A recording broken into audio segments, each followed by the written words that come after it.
She died in a maternity room from a man who once claimed God was using him. A man who whispered love into her ears, even while vengeance bloomed quietly in his chest. She'd just brought a baby into the world, their world, or so she thought. There were flowers in the room, a pink welcome card, a pastel blanket still warm from the infant's breath. And beside her, the father, a pastor. Not just any pastor, but a man whose sermons made people weep, whose prayers felt like thunder wrapped in silk. He held her hand as the monitors beeped. He kissed her forehead like a blessing. He smiled, even as he made the decision. Because behind that smile was something ancient, a wound dressed as love. And when the truth came crawling from the shadows, when the secret she'd buried deep in another man's arms was finally exposed, he didn't raise his voice. He didn't shout. He simply reached for her one last time and made sure she'd never speak again. By morning, the room was quiet. Too quiet. A nurse found her still, with her baby girl sleeping peacefully beside her, and the man of God, calm, tearless, and ready to preach again, simply whispered, "She went in her sleep." But sleep doesn't leave bruises, and love doesn't kill. This is the story of what happens when the man behind the pulpit forgets grace and chooses judgment instead. At True Crimes Altar, we tell these stories not to glorify tragedy, but to remind the world. No betrayal justifies bloodshed. No pain excuses murder. If you're hurting, choose truth, choose law, choose love over vengeance. Because justice will always find its way back, even to the ones who wear a collar. The fluorescent lights in room 412 cast a soft glow on the polished tile floor. It was just after midnight, and the maternity wing had grown quiet. The kind of quiet where even the hum of machines sounded reverent. A new life had entered the world a few hours earlier. 7 pounds, 2 ounces, dark curls, and a sleeping pad.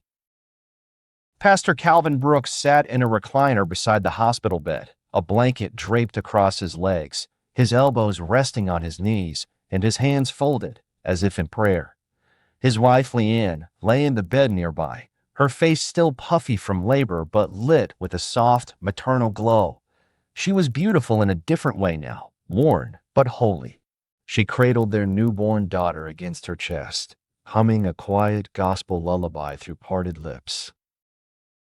"You did good," Calvin said, voice low and even. "She's perfect." Leanne smiled weakly. "We did good." He nodded, but something in his eyes didn't match the warmth in his voice. He looked at the baby longer than necessary. Her skin was slightly lighter than his, noticeably lighter. Her nose was narrower. Her curls were looser. Genetics could explain a lot, he knew, but doubt whispered louder than logic. Leanne noticed his silence. "What's wrong?" Calvin quickly smiled. "Just overwhelmed, I guess." She reached for his hand, her fingers trembling with exhaustion. "We made it, Cal. This is our blessing." He squeezed her hand gently and nodded again, but his heart was already walking backward through time, replaying moments he had ignored. The way Ezra's hand lingered on Leanne's lower back that Sunday. The text message Leanne had quickly deleted. Her late-night rehearsals at the church that always ended long after Ezra's car was seen leaving the parking lot. He blinked, shook his head. No, Leanne was his wife, his rib, his anointed partner. He refused to let suspicion rot what God had blessed. Then the door creaked open. Ezra stepped in, grinning from ear to ear, holding a balloon that read "God's gift" in glittering gold letters. There she is, he whispered, approaching the bed. The little angel. Leanne smiled up at him, her voice soft. Meet Joy. Joy, he echoed, kneeling beside the bassinet and peeking inside. Beautiful name. Calvin watched his best friend's eyes. Watched the way they glistened not just with happiness, but with something else. Something intimate. Familiar. Too familiar. Ezra didn't even look at Calvin. She has your eyes, Leanne said. But she didn't mean Calvin's. Calvin rose slowly and walked into the hallway. The air felt thin. He leaned against the wall, closed his eyes, and breathed through his nose. A few minutes later, he heard them laughing softly behind the door. That laugh, he hadn't heard it from Leanne in weeks. 2 days later, they brought the baby home. The house smelled of new paint, lavender candles, and plastic wrappings from baby supplies. Family came and went. Church members dropped off casseroles and cards. Calvin stood tall for every visitor, smiling through his teeth, offering prayers and thanks. But each night, as Leanne fed the baby in the nursery, Calvin sat in the dark study downstairs. Bible open, but unread. On the 4th night, his father came to visit, a man of deep wrinkles, slow steps, and sharp judgment. She's beautiful, the old man said, after holding the baby, but there's something about her eyes. Calvin tensed. What do you mean? The old man placed the baby down and sat across from his son. You always believe too easily, son. That's your blessing and your curse. What are you saying? I saw them, the father said. Last summer, Ezra and Leanne, at the motel on 4th. I didn't say anything. Didn't want to shame you. I thought maybe it stopped. But that baby. Calvin's heart slowed. His father's voice faded into the background. He heard his own pulse. The words sank like oil into water, thick, slow, and permanent. Later that night, Leanne walked into the study wearing her robe, her hair still damp from a shower. Come to bed, she said. He looked up, blinking away the fog. I will. She leaned against the doorframe, watching him. You've been distant lately. He smiled. Just tired, that's all. But his smile didn't reach his eyes. 2 days later, Calvin drove to a private lab across town. He submitted a paternity test, one with hospital-collected samples. Leanne never knew. She was too focused on healing, nursing, and pretending they were still whole. Meanwhile, Ezra stopped by more than once. Always smiling, always helping with diapers or groceries, always calling the baby princess. Calvin watched from a distance. On a Sunday evening, he returned from a deacon's meeting and found Ezra and Leanne seated close together on the living room couch, looking at the baby's toes and laughing about something Calvin wasn't invited into. He greeted them, cordial, measured, calm. But that night he stood over the crib and whispered, "What are you, really?" He wasn't sure if he meant the child or the betrayal. 1 week later, the envelope arrived. If you're enjoying this story, kindly do us a favor and subscribe to our channel. It is free and won't cost anything, but it means the world to us. We're just a small channel trying to grow. Thank you, and back to the video. He sat in his car for 10 minutes before opening it. The child was not his. His fingers trembled. His eyes didn't blink. A cold calm fell over him, like stepping into a church that had been burned down long ago. He didn't cry. He didn't scream. He folded the paper, placed it in his jacket pocket, and whispered to himself, God is watching, but so am I. The following morning, Leanne woke up to find Calvin already dressed. He stood by the window, holding a coffee cup, staring into the gray light of dawn. She smiled faintly, still drowsy, and reached for the baby monitor. She slept through the night, she said. Calvin nodded. I heard. You didn't come to bed, she added softly. I couldn't sleep. She sat up. Cal. He turned, forced a smile, and walked over. He leaned down, kissed her forehead. Get some rest. You've earned it. But something in that kiss was wrong. Too cold. Too distant. Leanne felt it. As the days passed, she noticed more changes. He was still attentive, still prayerful, still the pastor everyone respected, but the warmth had gone. Calvin's love had always been quiet, but now it felt mechanical, like he was going through motions he no longer believed in. Then came the first moment that truly unsettled her. She reached for his phone to check the time. The screen lit up with an open email. Paternity result confirmed.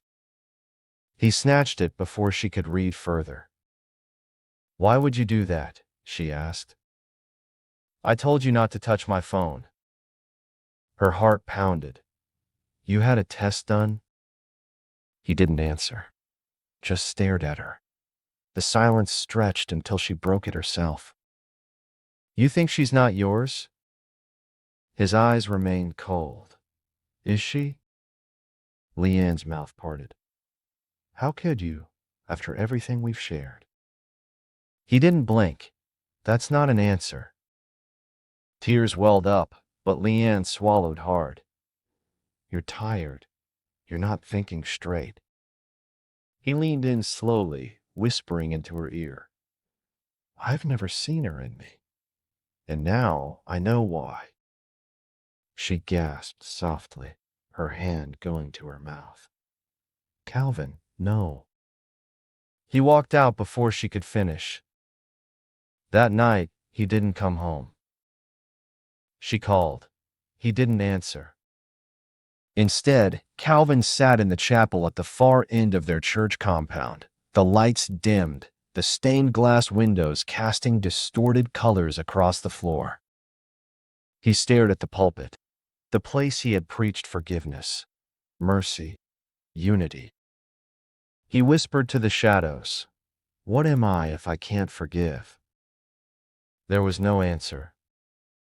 The next morning he returned just as the sun rose. Leanne was feeding the baby, her eyes red from crying. I'm sorry, he said. She blinked. For the way I left, that's not who I want to be. She softened. Neither of us are ourselves right now. He nodded, sat beside her, touched the baby's foot. She deserves the truth, he said. She deserves peace, Leanne whispered. Ezra visited that afternoon. When Leanne opened the door, he hugged her. Calvin watched from the staircase, his hand gripping the banister until his knuckles turned white. That evening, Calvin invited Ezra to dinner, an act of civility, or theater. They ate in silence for long moments before Calvin looked up and asked, Ezra, do you think you've been a good friend to me? Ezra paused, fork halfway to his mouth. I'd like to think so. Calvin nodded. Interesting. Leanne stiffened. Ezra chuckled nervously. That's a strange thing to ask. Not really, Calvin said. Not if a man has reason to wonder. Ezra glanced at Leanne, whose eyes silently begged him not to engage. I've always had your back, Cal. But you had her front, didn't you? Calvin said quietly. Silence. Ezra froze. Leanne dropped her fork. You think I don't know? Calvin asked. Calvin, please, Leanne whispered. Calvin stood, walked slowly around the table. Ezra rose as well. Brother, we should talk privately. I don't think so, Calvin said. We're done talking. Please, Leanne begged. Not like this. Calvin's voice broke. How long? Ezra bowed his head. Once. It was a mistake. A mistake? Calvin echoed. So is a bullet when it misses. But you didn't miss, did you? Leanne sobbed. It wasn't like that. You were distant. I was hurting. Ezra was. Convenient? Calvin cut in. Available? Less holy? Ezra reached out. I swear to you, I regret it. Calvin stepped back. Get out of my house. Ezra hesitated. I said, get out. Ezra left without another word. Leanne stood in the middle of the dining room, shaking. I never meant to ruin us. Calvin looked at her. Something in his face had changed. It wasn't just pain anymore. It was something older, sharper. I loved you like scripture, he said. Now I can't even read you. She cried all night. He didn't comfort her.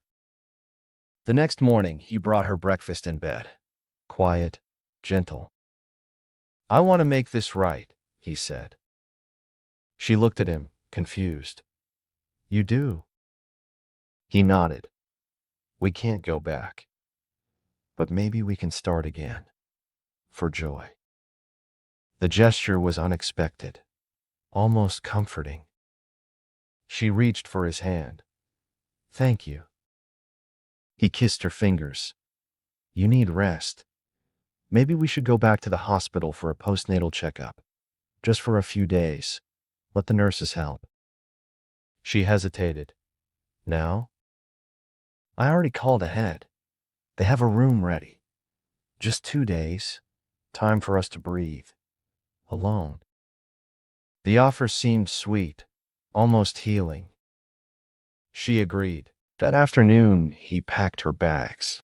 He dressed the baby gently, buckled the car seat, held the door open. She smiled faintly. Maybe this is what we needed.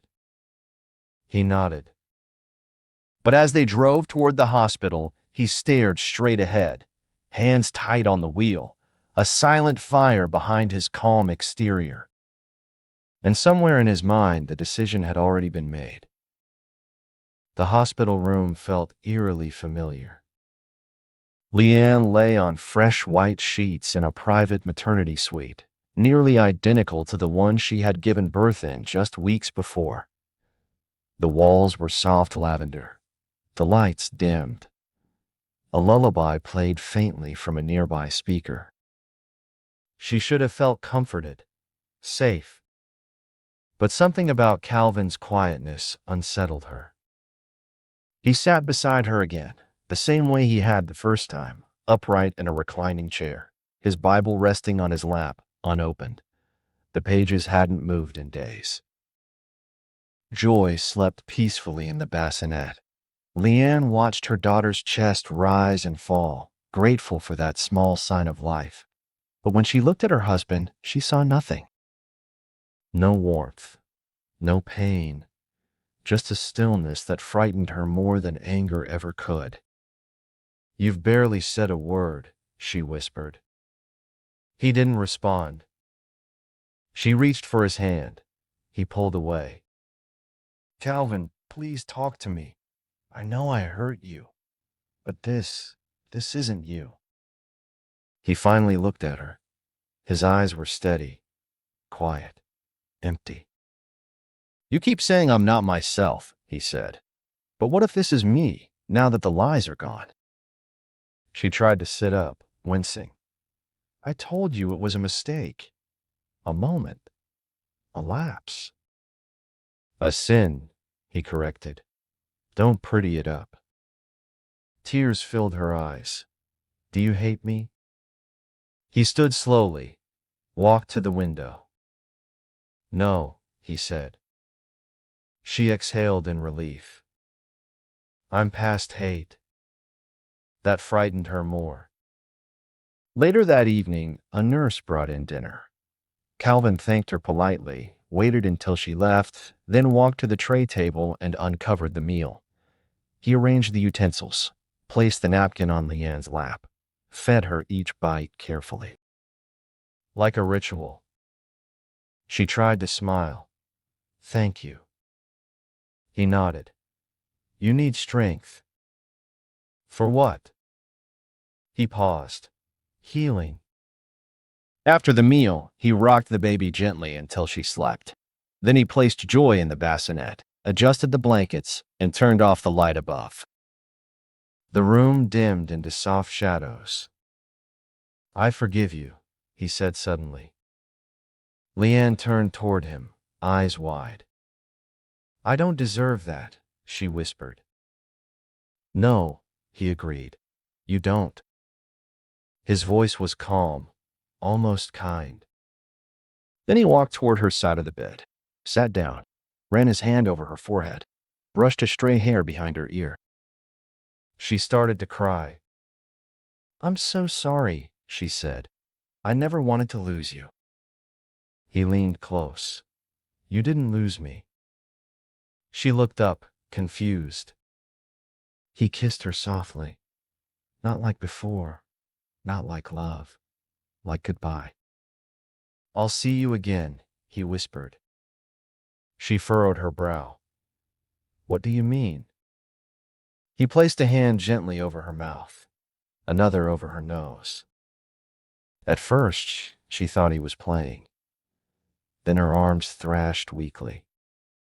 She couldn't scream, couldn't cry. He whispered in her ear as her legs kicked the sheets. "I loved you like a sermon, but you left me with silence." Her eyes widened in terror. Her lungs fought for air, but her body was still healing, too weak, too slow. He held her firmly, gently, until her body stopped moving. The machines didn't beep. There were no alarms. He removed his hands, stood up, and looked at her face. She looked peaceful. He tucked the blanket up to her chin, kissed her forehead one last time. Then he walked to the bassinet, picked up Joy, held her against his chest. He turned the lights back on, sat in the recliner, and waited. 30 minutes later, a nurse entered to check vitals. She stopped mid-step. "Sir, is she?" Calvin nodded, rocking the baby slowly. She said she felt lightheaded, and then she just went quiet. The nurse rushed forward, called for backup. 2 more arrived. They began compressions, oxygen, movement. But it was too late. Calvin stood calmly in the corner, watching. The attending physician arrived, declared time of death. Leanne Brooks, wife, mother, worship leader, was gone. In the hallway, Ezra sat with a bouquet. He'd just arrived. When the nurses walked past him in a rush, panic in their eyes, he stood. Then he saw Calvin, standing at the door, holding Joy. Their eyes locked. Ezra stepped forward, mouth parting to speak. Calvin turned away. He whispered to the baby, "She's with God now." The next morning, the hospital announced Leanne's death as a complication. No foul play suspected, no trauma found on initial scan. A press release from the church followed. "We mourn the sudden loss of First Lady Leanne Brooks, beloved mother, worshiper, and light in our community." The funeral was set for Sunday. Calvin returned home with Joy in his arms.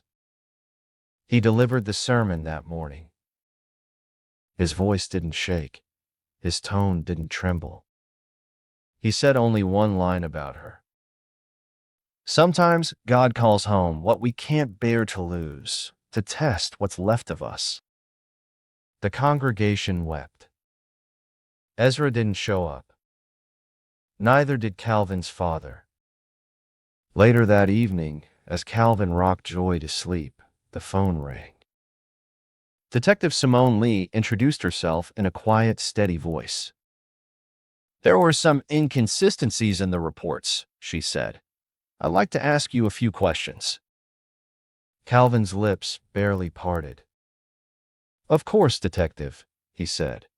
I have nothing to hide. Detective Simone Lee stood just inside the hospital room 2 days after the death. She was in her early 40s, black, with coiled natural hair pinned into a soft bun. She wore no makeup, just a calm, unreadable expression. A single gold chain with a cross rested at her collar. Her notebook stayed closed for now. She preferred to listen first. Where was she when the nurse arrived? She asked softly. Here, said the nurse, pointing to the neatly made bed. Blanket up to her chin. Baby sleeping there. Mr. Brooks was sitting exactly where you are. No struggle? None. No alarm from the monitor? The nurse shook her head. It was unplugged. That detail hung in the air. Simone blinked once, then nodded. In the hallway, she spoke briefly to hospital staff.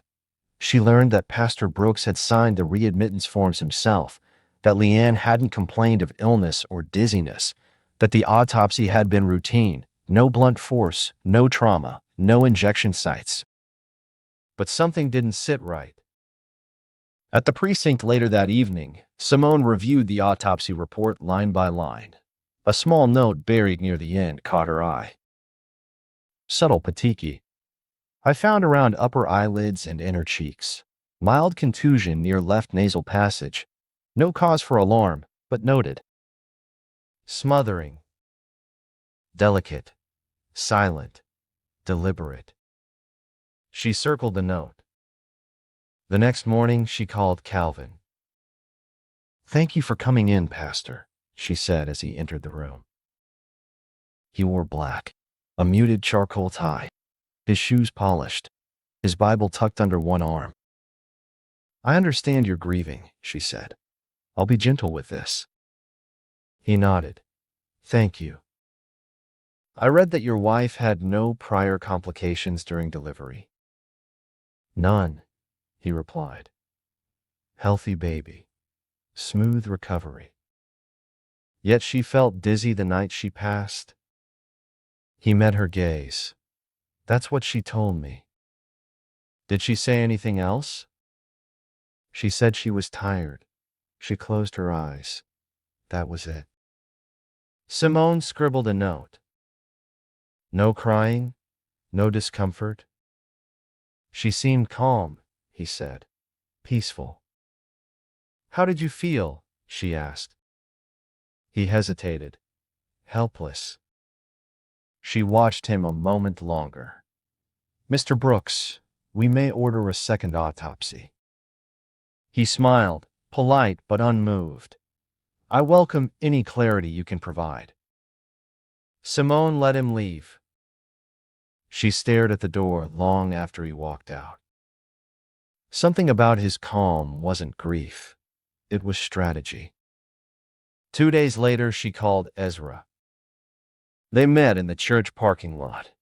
Ezra looked exhausted, his clothes loose, eyes rimmed with regret. I need to ask you something difficult, she began.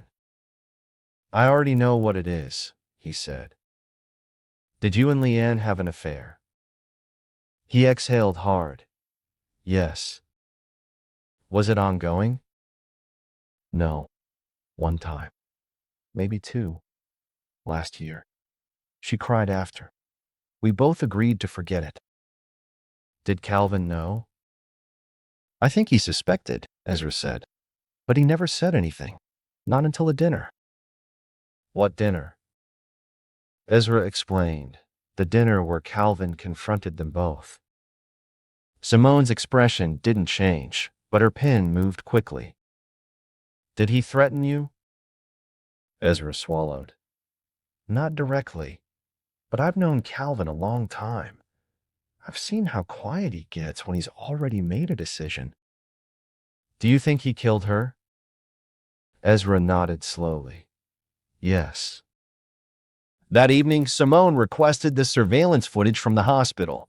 Most had already been overwritten, but a single hallway camera remained. At 3:16 a.m., Calvin was seen calmly walking to the nurse station just before Leanne's death was reported. In his hands, nothing, no panic, no call for help. Simone narrowed her eyes. She requested the linens be tested, ordered the baby to be temporarily placed in protective care, quietly, respectfully, just in case.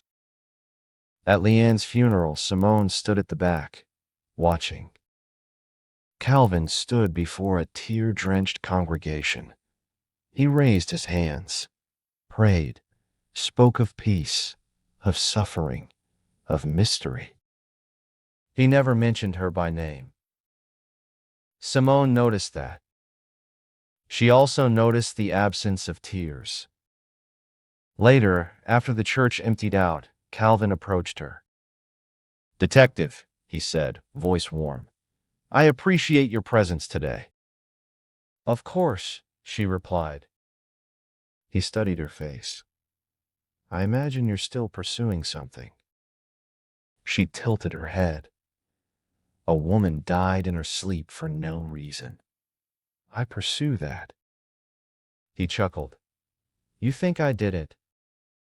"I think people grieve in different ways." He stepped closer.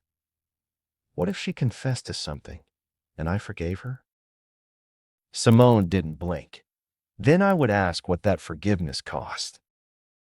He looked at her long and hard. "Do you believe in God, detective?" "I do," she said, "which is why I take murder seriously." 2 weeks later, the second autopsy confirmed her suspicion.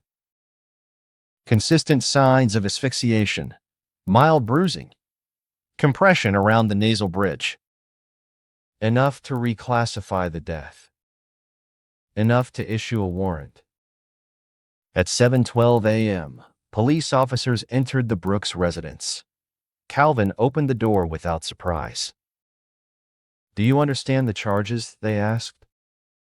He looked at them, then at baby Joy in her cradle. He nodded. "I understand." As they cuffed him, he didn't cry.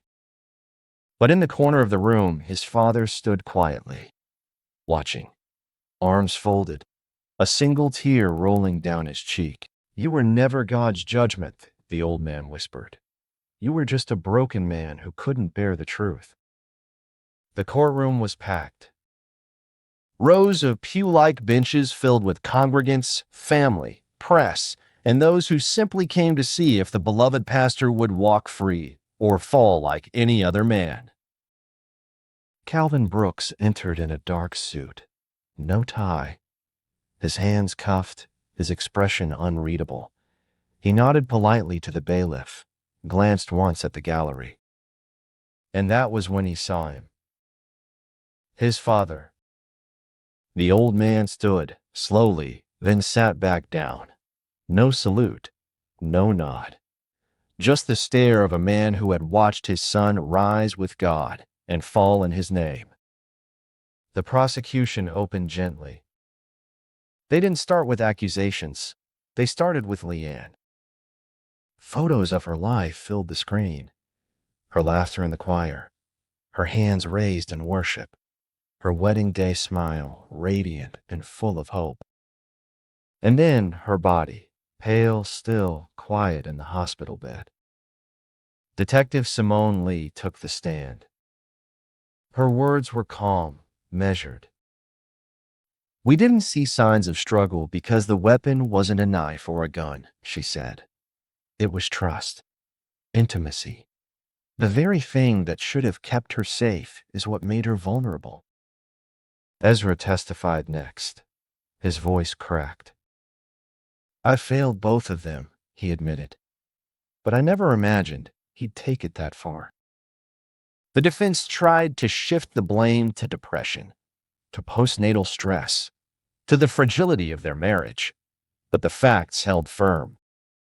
The second autopsy, the unplugged monitor, the paternity test.